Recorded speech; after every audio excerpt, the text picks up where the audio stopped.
शिरवळमध्ये आज आम्ही सगळे चाललोय फिरायला. कुठं चाललेलो आहे ते तुम्हाला लवकरच कळेल. कोण कोण आहे बघा. म्हणून सोनू बाकीचे सगळे सीट्स मागं बसले आहेत आमचे.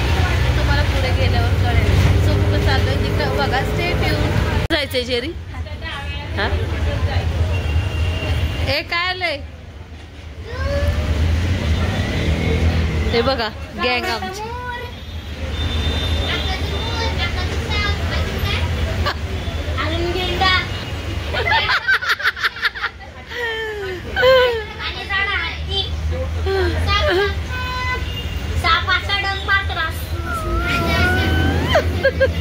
सगळे या ट्रॅक्स मध्ये चाललेलो आहोत शिरवळला. कोण कोण आहे बघा.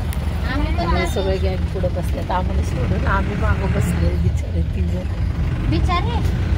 आम्ही सगळे पोहोचलो शिरवळमध्ये आणि पाऊस येत होता म्हणून आम्ही सगळे थांबलो इथं बोगद्याखाली ब्रिजच्या खाली. सगळेजण बघा काय चाललंय. हे बघा हे पोरग शाईनी इथं वेटिंग आहे पाऊस झाल्याची. फायनली आम्ही पोचलो आहोत पळशीला, माझ्या वहिनीच्या बहिणीच्या गावाला. बघा इथं मुलांचे पाऊस पडून गेलेला आहे आणि ऊन आलेला आहे छान.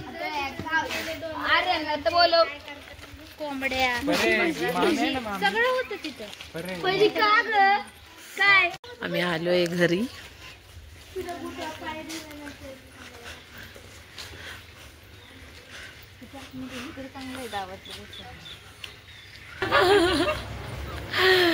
कुठे गेले सगळे घरवाले.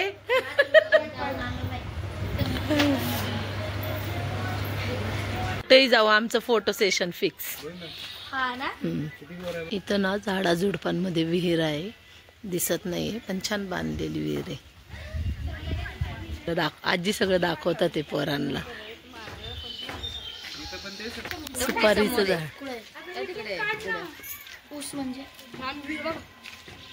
आम्ही आलोय आता वहिनीच्या माझ्या मोठ्या बहिणीच्या घरी.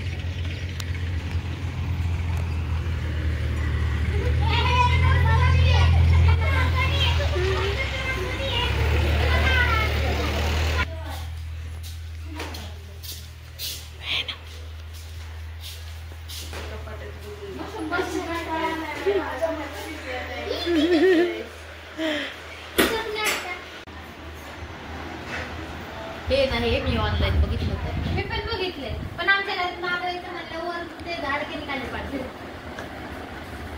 इथून दिसतोय काळूबाईचा डोंगर.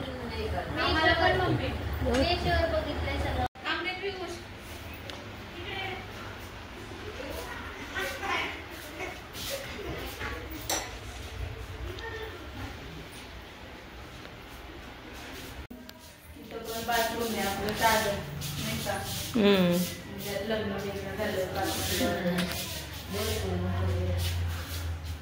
ते आता निघाले असे कपडे बनवायचे.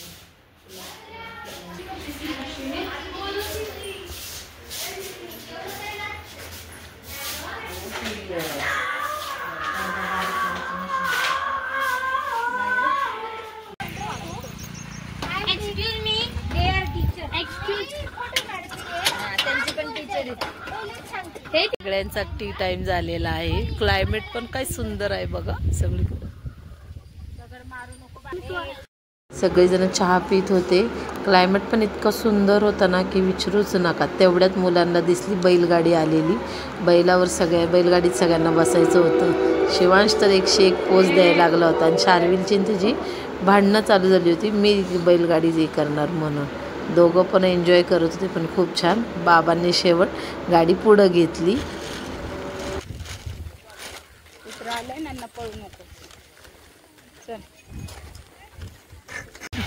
आमचे महाराजांचे दर्शन झाले. इतक्या भव्य दिव्य सुंदर मूर्त्या होत्या की विचारूच नका.